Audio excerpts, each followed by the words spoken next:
Hallelujah, जय मसीह की, praise the Lord. आज के एक और नए दिन के लिए हम पिता परमेश्वर को धन्यवाद देते हुए आइए परमेश्वर की हुजूरी में आते हैं। अपने आप को नम्र और दीन करें। खुदा के वचन के द्वारा आज हम आशीष पाएं, औरों के लिए हम आशीष का कारण बने।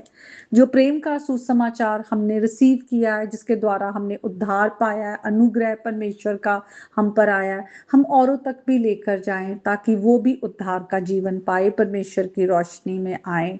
तो आइए आज के वचन में आएंगे। खुदा का आत्मा हमारी मदद करे वचन को समझने सीखने में, उस पर चलने में, प्रभु यीशु के नाम में आमीन।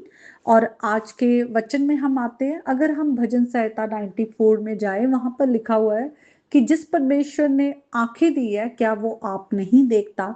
या जिसने कान दिए हैं, क्या वो आप नहीं सुनता? तो परमेश्वर ने हमें खूबसूरत आंखें दी है, हमें सुनने के लिए कान दिए हैं। तो अगर आज हम या आप कोई भी हम अपनी प्रार्थनाओं को परमेश्वर तक लेकर आ रहे हैं, तो इस कॉन्फिडेंस के साथ आए कि परमेश्वर जिसने हमें सिरजा है अपने स्वरूप और समानता में एक रिलेशनशिप के लिए, वो परमेश्वर हमेशा तैयार है कि हम उनसे बातचीत करें। वचन के द्वारा परमेश्वर हमसे बात करते हैं, और हम अपनी प्रार्थनाओं के द्वारा या वैसे भी जब हम परमेश्वर से बात करते हैं तो परमेश्वर हमारी सुनते हैं।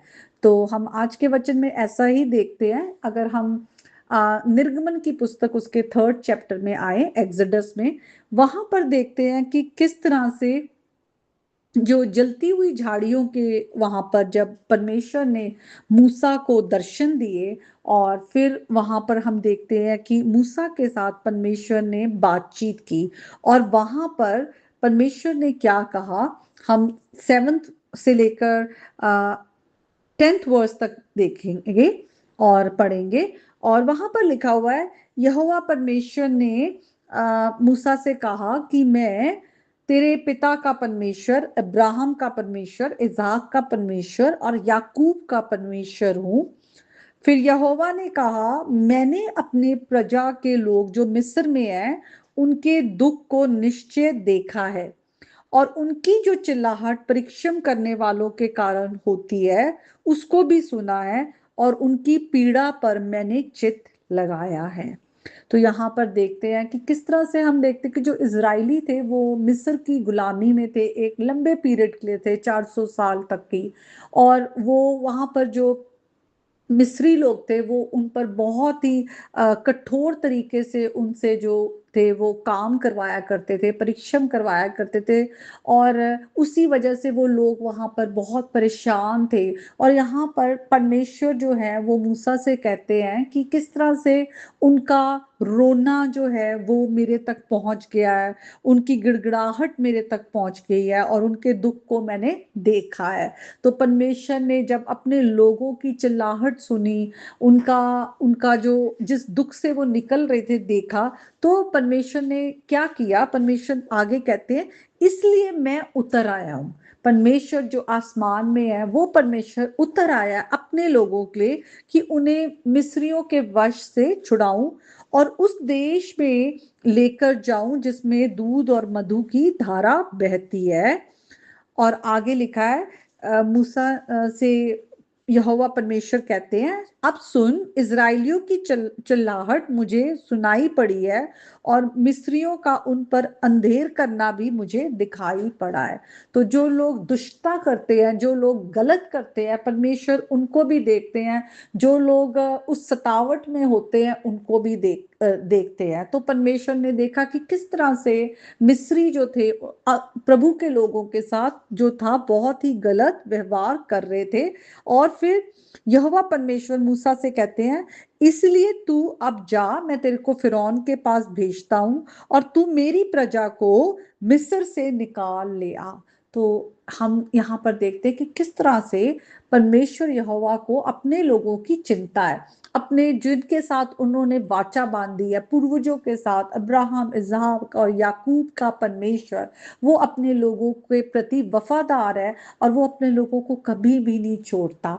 आज हम प्रभु यीशु मसीह के द्वारा परमेश्वर की संतान है, आज हम परमेश्वर के लोग हैं। आज हमारे को परमेश्वर को हमारी चिंता है, जैसे माँ बाप को अपने बच्चों की चिंता होती है, वैसे परमेश्वर को हमारी कहीं ज्यादा चिंता है, क्योंकि वचन कहता है हम बुरे होकर भी अपने बच्चों के लिए भला सोचते हैं। तो परमेश्वर हमारे लिए कितना ज्यादा अच्छा सोचते हैं, जो कि परमेश्वर पवित्र है और धर्मी है, न्यायी परमेश्वर है। तो आज आप किसी भी परिस्थिति में क्यों ना हो सकता है आप अपने विश्वास के कारण सताए जा रहे हैं, या आप वैसे कोई प्रार्थना कर रहे हैं जो आप चाहते हैं परमेश्वर ने अभी तक सुनी नहीं है, लेकिन वचन के द्वारा आप आज इस कॉन्फिडेंस में रहे कि जब आज आपने प्रभु यीशु मसीह के नाम पर विश्वास किया है, और जिस तरह से हम यहाँ पर देखते हैं कि परमेश्वर ने मूसा को भेजा कि वो अपने लोगों को मिस्र की गुलामी से छुड़ा ले, वैसे प्रभु यीशु मसीह इस संसार में आए हमें पाप की गुलामी से, शैतान और अंधकार की गुलामी से छुड़ाने के लिए। वचन में लिखा है किस तरह से प्रभु यीशु मसीह के द्वारा परमेश्वर ने हमें अंधकार के राज्य से निकाल लिया है और अपने राज्य में, स्वर्गीय राज्य में हमें जगह दिया है। बेशक आज हम अभी पृथ्वी पर है, लेकिन फिर भी हम स्वर्गीय राज्य के, हम परमेश्वर की संतान है। हम सिटीजन कहाँ के हैं? हेवन के। और एक दिन वो इटर्नल लाइफ हम पाएंगे प्रभु यीशु के नाम से। तो आज जब भी हम परमेश्वर के पास आते हैं, हम कभी भी गंबल करते हुए ना आए, बल्कि नम्रता के साथ, ह्यूमिलिटी के साथ परमेश्वर की हुजूरी में आए कि हमारा परमेश्वर जिसने कान दिए वो सुनता है, जिसने आंखें दी वो देखता है, जिसने हमें सोचने के लिए बुद्धि दी है वो हम पर चित्त लगा कर रखता है, वो हमारा ध्यान रखता है, वो हमारे हर एक हृदय के, हमारे जो भी हम सोचते हैं, हमारे मन के विचार, वो सब कुछ समझता है। हमारे परमेश्वर को हमारी चिंता है, और जो दुष्ट है उसका भी परमेश्वर जो है उनका भी न्याय करता है और अपने लोगों को उनसे छुड़ाता है। तो आज के वचन के द्वारा मैं चाहती हूँ कि आपका परमेश्वर पर और ज्यादा कॉन्फिडेंस आए, और आप परमेश्वर के अनुग्रह के सिंहासन के पास हियाव के साथ जाएं, कि जहां पर आपको अनुग्रह मिलेगा और परमेश्वर की दया आप पर आएगी, और आप अपनी प्रार्थनाएं करना ना छोड़े, परमेश्वर के साथ बातचीत करना ना छोड़े, और वचन में बने रहे। प्रभु यीशु के नाम में आमीन। आइए हम एक जबूर को गाएंगे, जबूर 69। रब सचमुच उसदी सुनदा है। रब सचमुच उसदी सुनदा है, दुआ जो उस तो मंगदा है। रब सचमुच उसदी सुनदा है, दुआ जो उस तो मंगदा है। अपने असीरा नू खुदा हकीर न कदी समझेगा, अपने असीरा नू खुदा हकीर न कदी समझेगा। मुसीबत दे विच फसिया हां, दुखियारा दुख विच तसिया हां। मुसीबत दे विच फसिया हां, दुखियारा दुख विच तसिया हां। खलासी देवे गा खुदा, बुलंदी मैनू बख्शेगा। खलासी देवे गा खुदा, बुलंदी मैनू बख्शेगा। ते बुझे दिल ऐ वेखणगे, खुश होवन मारे खुशी दे। ते बुझे दिल ऐ वेखणगे, खुश होवन मारे खुशी दे। जो ढूंढ देरा यहोवा दा, दिल जिंदा होवे ਉਹਨਾਂ ਦਾ।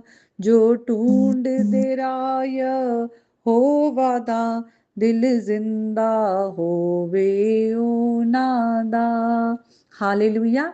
आज के वचन के द्वारा प्रभु आपको, आपके घर घराने को बहुत आशीष दे। आमीन।